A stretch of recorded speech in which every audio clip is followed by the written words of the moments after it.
Hello les potos et bienvenue sur ma chaîne. Aujourd'hui on se retrouve avec un unboxing que j'attendais depuis un bon petit moment. Je vous le présente déjà le sur carton comme d'habitude. Donc voilà. Sur la face frontale du carton, on n'a pas grand chose comme info. On sait que c'est un collectible. C'est pas très intéressant.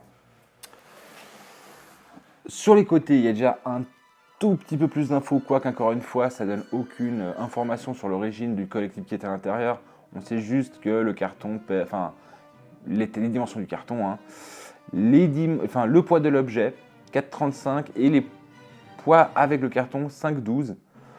Et puis voilà, franchement, il n'y a rien d'autre. La seule chose qui limite peut vous indiquer d'où ça vient, c'est les scotch du carton où c'est marqué limite Hot Toys.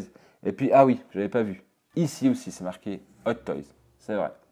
Mais bon, la première chose qui tape à l'œil, c'est vraiment ces scotch verts comme ça de la marque Hot Toys, qui est une marque plutôt sympa. On va regarder justement ce qu'il y a à l'intérieur et puis on va tout analyser.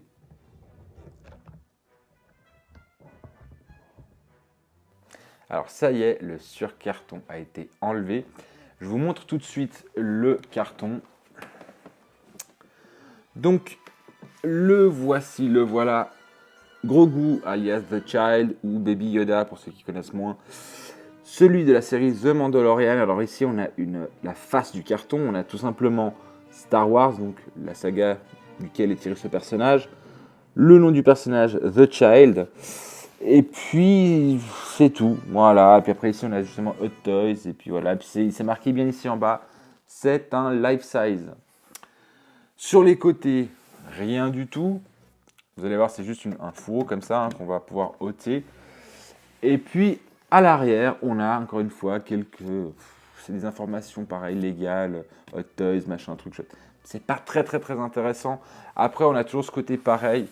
On le sait, Lucasfilm, hein, qui appartient désormais à Disney, je le rappelle, exige toujours que le carton soit, ou en tout cas l'emballage soit noir, ce qui est le cas ici. Voilà, ça ne m'étonne pas de Disney, hein, toujours à faire chier le monde. Enfin bon, bref. Voilà. Ici, on a donc le carton, on va juste enlever ensemble. Je vais vous le montrer devant. Comme ça. Voilà. Et ça, ici, on a pour le coup le vrai carton. C'est vraiment celui-là, l'emballage. Que je trouve déjà beaucoup plus sympa. On ne sait pas ce qu'il y a à l'intérieur. C'est limite un petit trésor qui nous attend. Pareil, on retrouve de nouveau le nom de la saga, le nom de l'objet, comme sur la partie noire, sur le fourreau noir. Et puis à l'arrière, on a de nouveau des espèces de textes un peu légaux, d'où ça vient, qui, quoi, où. Enfin, c'est pas très intéressant de nouveau. Mais je trouve pour le coup, le carton comme ça a plus de gueule. On va maintenant ouvrir le carton et puis voir ce qui s'y cache. Alors ça y est, le carton est ouvert et on se retrouve maintenant avec la figurine, en tout cas la statue de chez Hot Toys. Je vais d'abord vous présenter, comme à mon habitude, le fameux socle. Alors là, franchement, c'est du plastique un peu limite bas de gamme. Je vois quand même que c'est du recyclage, hein, puisqu'ici on a visiblement une partie qui devait contenir des piles. Et ici, ça devait être peut-être l'interrupteur, je ne sais pas. Mais ils ont recyclé ça. Après, franchement, il est super simple, donc forcément, c'est plutôt positif. Moi, j'aime bien quand les socles sont simples, surtout quand c'est juste des socles presque, en fait, limite juste de présentation. C'est même pas des socles qui mettent en scène le personnage. C'est juste de la présentation. Donc, ça me dérange pas tant que ça. Encore une fois, le seul truc qui me dérange, c'est la plaquette Star Wars The Child. Je trouve qu'encore une fois, je veux dire, on voit qui c'est qui est dessus. On voit bien que c'est pas Jessica Rabbit, quoi. Enfin bref. Donc voilà le socle. Et il est accompagné dans ce cas-là, d'un bâton de colle. Non, je rigole. En fait, c'est simplement une tige qu'on insère comme ça. Et puis, ça va nous permettre de faire tenir le personnage qu'on va avoir. Du coup, on passe directement au personnage. Hop, je vais vous le montrer tout de suite. Hop, il est quand même un peu lourd. Mais il est super mignon. Alors, ce que je vais essayer de faire, c'est de le mettre directement sur son bâtonnet. Alors, voilà, hop. Petit examen de la prostate, ça y est, c'est fait. Du coup, je vais regarder un petit peu comment il est. Ok, alors, première chose. Voilà, je l'habille un peu bien, voilà, il est bien présenté, tout va bien. Du coup, alors qu'est-ce que j'en pense déjà de première? Alors juste regardez, hein, comme ça vous l'avez bien vu. Alors vous inquiétez pas, comme d'hab, vous aurez les photos et tout le tralala. Honnêtement, il y a déjà un côté que j'aime bien. C'est ce côté un peu mat, qui donne un côté un peu plus organique à la peau. Des fois, bon là pour l'occurrence, je vais juste toucher, mais ouais, c'est tout du PVC, je crois. Mais là, c'est un PVC ultra mou, et vous allez voir, vous allez comprendre pourquoi il est ultra mou ce PVC. Mais ouais, c'est tout du PVC. Encore une fois, je le dis toujours, vaut mieux un très bon PVC qu'une mauvaise résine. Donc du coup, il est super mignon. Franchement, j'ai absolument rien à dire. Il est hyper adorable, il est trop chou. Mais, je vais quand même trouver déjà ses premiers défauts. Chose que j'aime pas, et vous le savez si vous avez vu mes vidéos, ce sont les frontières que vous allez voir ici. Il y a des frontières entre les oreilles parce que vous allez voir plus tard, on peut changer les oreilles. Hein, vous allez voir, elles se détachent normalement assez facilement. Voilà, comme ça, hop, les aimants sont très forts et ça ne dérange pas ici puisque c'est du PVC, donc aucun risque de casse, aucun risque de rayure, ça c'est plutôt cool. Les cheveux pour le coup, ils sont peut-être un peu trop fournis, il y a peut-être trop de cheveux, mais ils sont vraiment sympas, c'est qualitatif, c'est assez bien fourni, pour le coup peut-être un peu trop. Et puis ce que j'aime moins, si vous regardez vraiment ici, vous allez voir, c'est limite implantation capillaire faite chez Hairstyle à Paris, quoi. C'est pas naturel. C'est ça qui est le côté négatif au niveau de l'implantation des cheveux. En revanche, ils font pas nylon, ils font pas synthétique. Ça fait plutôt naturel. Je trouve ça plutôt sympa. Et puis, même problème que pour celui de chez Sideshow, il n'a pas de poils sur les oreilles. Alors, si jamais vous voulez voir, j'ai fait une review sur justement celui de Sideshow. Vous avez la fiche juste là au-dessus, et n'hésitez pas à aller regarder, et puis vous allez pouvoir faire le comparatif. Et puis même, je vais faire même mieux, j'ai prévu le coup. Hop, je vous présente à côté la version Sideshow. Voilà, vous avez les deux ici, je vais essayer de vous les... Voilà, hop, et hop. Voilà. Alors, pour le coup, je peux vraiment vous faire vraiment une appréciation sur le terrain. Honnêtement, j'ai l'impression, ce qui est très bizarre avec le Sideshow, je l'avais déjà dit, je crois. La couleur, quand on la regarde en live, on dirait presque que c'est trop vert. Puis dès qu'on fait des photos, on a l'impression que c'est beaucoup plus proche de ce qu'il est, de la couleur qu'il y a dans le film. Celui-là, il a une couleur qui est beaucoup plus proche que celle qu'on voit en film, en fait, directement en live. Alors après l'image, je sais pas. Mais là, c'est quand même plus proche la couleur. Après, je vais juste le regarder de face. Hein. Je vais le mettre de dos, comme ça vous voyez aussi de dos. Du coup, peinture couleur. Peinture couleur, pardon. Peinture couleur, oui, peinture couleur. Couleur des oreilles. Celui-là, donc le Sideshow, hein, celui-ci, il a vraiment un rosé, vraiment encore une fois organique, qui est beaucoup plus nuancé, qui est beaucoup plus fondu dans sa couleur un peu verte. Comme ça, c'est beaucoup plus réaliste que celui-là. Celui-là, c'est vraiment paf, quoi. C'est rouge-rose dedans, quoi. Il n'y a pas photo. En revanche, ce que je trouve super sympa dans celui-là, donc le Hot Toy, c'est qu'ils n'ont pas fait la même connerie que Sideshow de foutre 2 points rouges dans ses narines. On a l'impression qu'il s'est pris un pain qui saigne du nez et que ça a croûté pour le coup. Celui de Hot Toy est beaucoup plus sympa. Voilà, assez discret. Le nez, franchement, je le trouve beaucoup plus joli. Les yeux, honnêtement, au niveau des deux, c'est kiff-kiff. Hein. C'est juste l'expression qui change et qu'on a l'impression que celui-là a des yeux beaucoup plus ouverts, celui-là, que celui-là. Mais c'est juste une question d'expression. Donc au final, ça dérange. Enfin voilà. Pour moi, il y a égalité entre les deux pour les yeux. Et puis la bouche, alors, celle-là, elle est sympa, mais celle-là, elle a son petit truc en plus. Vous pouvez lui ouvrir la bouche. Voilà. Et du coup, changer un petit peu ces expressions-là, je sais pas, en mode effrayé, vous pouvez en faire un tout petit peu plus. Il n'y a pas c'est tout ouvert ou tout fermé, ça qui est cool. C'est voilà, vous pouvez un tout petit peu comme ça, en mode petit sourire. Vous pouvez fermer complètement. comme celui-là. Et puis du coup, franchement, c'est ça que j'aime bien chez Hot Toys, c'est que la mobilité de leurs personnages permet de leur donner des expressions corporelles et même pour ce coup-là, même des expressions faciales différentes. Ça, c'est plutôt appréciable. Donc voilà, j'ai pas grand chose à dire au niveau de la sculpture, les deux sont aussi très sympas. Moi, comme je vous dis, franchement, j'ai un petit coup de cœur pour celui-là. Honnêtement, si je dois choisir entre les deux, parce que celui-là a tout simplement un côté PVC très bonne qualité, hormis la frontière qui est ici, c'est quand même un PVC de très bonne qualité et ça donne tout de suite cette sensation d'organisme, de chair, de vivant. Celui-là, la résine, c'est je le trouve moins convaincant. Ensuite, niveau vêtements. Alors, celui-là, le Hot Toy et le Sideshow. Je trouve que le Sideshow, il a une tenue. Alors, certains diront que la couleur n'est pas accurate. Honnêtement, moi, personnellement, l'accurate, je m'en fous un peu. Ce qui, moi, m'intéresse le plus, c'est vraiment la qualité, l'histoire que peut retranscrire un élément d'un personnage. Mais vraiment, vous touchez, c'est épais. Celui-là, c'est beaucoup plus fin. Il y a moins de qualité. Là, c'est vraiment il y a de la doublure, quoi. Ça a été fait. On a vraiment ce côté aussi un peu déchiré, rafistolé vers le bas. Ici, c'est tout droit. Ils ont juste un petit peu élimé le bas de la tunique, mais sans plus, quoi.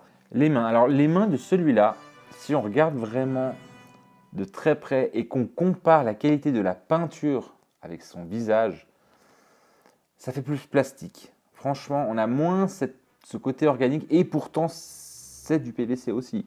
C'est du PVC aussi. En revanche, voilà, je refais quand même vite le comparatif avec le Sideshow.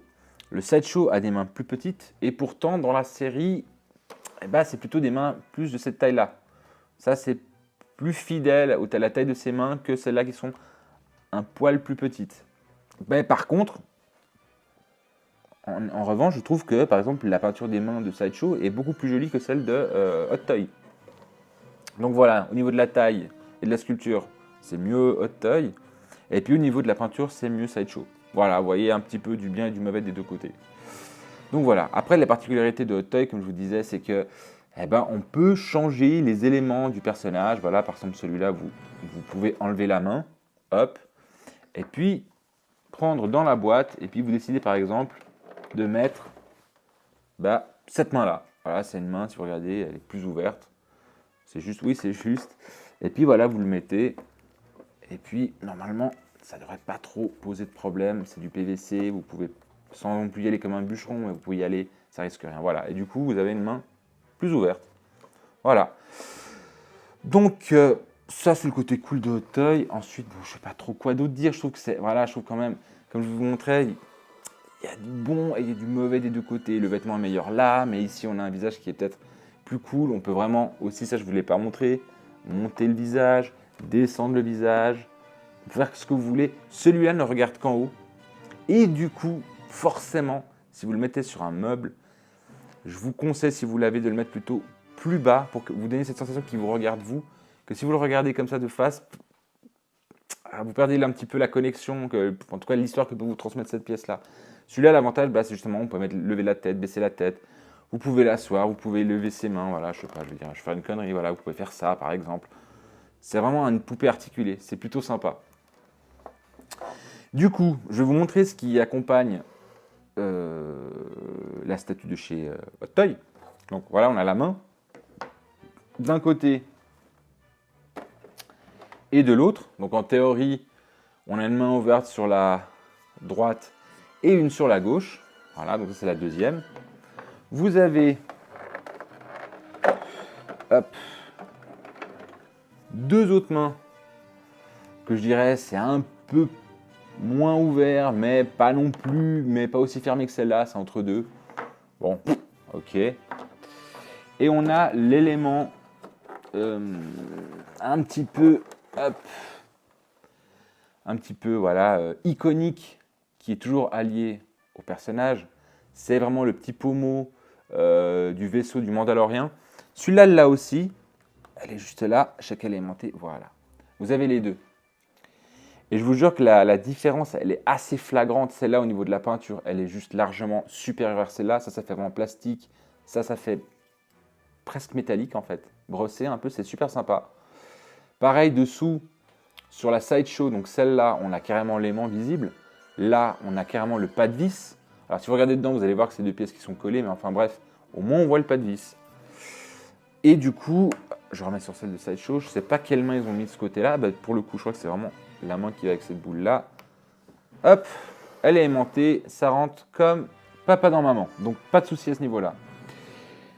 Pareil, il y a aussi une autre paire d'oreilles. On va les essayer, bien sûr. Tant qu'à faire, vu que c'est facile. Hop, voilà, une oreille en moins. Deux oreilles en moins. Et du coup, j'imagine que ça va là. Et celle-là, ici. Donc, vous voyez une espèce les oreilles sont beaucoup plus en arrière, beaucoup plus basses. Un petit peu comme un chien, au final. On a l'impression un petit peu ce côté un petit peu soumis ou apeuré du child. Bon, je sais pas. Et ben en fait, elles ont un gros problème, ces oreilles. Surtout celle de droite. C'est impressionnant. Là, il y a une frontière. C'est pas une frontière, ça, c'est une vallée, en fait. Il y a un gros problème à ce niveau. Cette oreille, l'oreille droite, donc. Et ça me fait, j'avoue, un peu chier parce que j'avais dans l'idée de mettre la version Hot Toy avec les oreilles plus basses et celle-là avec les oreilles plus hautes. Mais du coup, hop, on va essayer ça, hein, tant qu'à faire. Pourquoi pas? Pourquoi pas? Ça fait pas mal non plus. Bah, à la limite, je le laisse comme ça. Voilà. C'est beaucoup mieux. Mais c'est vrai que l'oreille, vraiment dommage, hein, l'oreille droite, il y a une super grosse frontière. C'est vraiment super dommage, quoi. Ouais, je suis un peu déçu, quoi. Merde. J'avais d'autres plans pour cette figurine. Et puis, alors, le dernier élément, ça, limite, ils le mettent pas. Ça dérange pas, quoi. C'est vraiment de la. Regardez, hein, je vous l'ai dit tout à l'heure, j'ai essayé de faire descendre le médaillon. C'est tellement léger, tellement de la merde que ça descend même pas, en fait. Et puis à la base, c'est pour pouvoir le mettre, bah voilà, sur le child, comme ça, baf. Hop. Et puis vous pouvez aussi un petit peu jouer sur la longueur du collier pour essayer de l'ajuster. Enfin bref. Ouais. Bon bah voilà quoi. Voilà, ça donne ça. Je sais plus dans quel épisode il trouve ce collier, puis il se le met, puis enfin bref, voilà quoi. Inutile à souhait, mais bon, ça a au moins le mérite d'être là. Donc voilà, au bilan, ce que je pense des deux statues. Honnêtement, comme je vous ai dit tout au long de la vidéo, je pense que je l'ai assez dit, il y a du bon et il y a du mauvais des deux côtés. Il n'y a pas du catastrophique dans aucun côté, comme il n'y a pas du exceptionnel des deux côtés. Ça reste quand même des pièces assez sympas les deux. Pourquoi j'ai acheté les deux? Pas parce que je suis tombé juste amoureux de gros goût, quoi, du petit bonhomme. Il est super attendrissant, qu'il soit du Sideshow, de Hot Toy ou même dans la série. Chaque Hot Toy en général, je l'ai acheté après coup parce que je sais qu'ils font généralement des trucs assez qualité. Et pour le coup, ça le prouve, je trouve quand même pas mal ce truc. Donc voilà, je suis plutôt satisfait de cet achat aussi. Il va très très bien aller avec à côté de lui et puis je vais lui donner juste une expression différente. Alors concernant sa hauteur, je vous donne juste la hauteur bien évidemment. Il fait 36 cm, hein, bien évidemment on ne compte pas la largeur puisque bien évidemment pour les mains, ça dépend des oreilles, ça change. La profondeur bien évidemment c'est un vêtement donc ça peut aller devant, derrière, enfin bref. Tout peut changer donc je vous donne que ça. Et ensuite concernant son prix, vous devriez la trouver à un prix normal de environ 460 €. Je ne vous cache pas que j'ai été regarder d'autres revendeurs. Il y a moyen que vous fassiez, mais gentiment, mais correctement enfilé, sans vaseline, parce qu'il y a certains qui abusent justement de sa rupture de stock, puisque c'est le cas actuellement, il est en rupture de stock dans la plupart des endroits. Donc là, il y en a certains qui se donnent vraiment un cœur joie, ils les foutent à des prix, mais genre, vous ne faites pas avoir. Essayez, cherchez bien, limite essayez de négocier si vous trouvez quelque chose qui s'approche de 460 €, mais n'achetez pas ça à 900 €, c'est juste une folie quoi. Donc voilà pour les données techniques. Je crois que j'ai fait un petit peu le tour. Je suis toujours en train de les regarder, je les trouve toujours aussi mignons, enfin bref. Voilà, alors, j'espère que vous avez aimé ce comparatif, cette vidéo. Si c'est le cas, vous savez déjà quoi faire, hein, vous vous abonnez à la chaîne. Et puis la petite cloche de notification pour être au courant de mes prochaines vidéos. Le petit like, ça aide toujours bien la chaîne. Et puis bien évidemment, si vous avez des questions, des commentaires, quoi que ce soit, vous les mettez dans les commentaires juste en bas et moi j'y répondrai promptement. Voilà, j'ai fait le tour de ce que j'avais à dire, mais en attendant, prenez soin de vous et bye!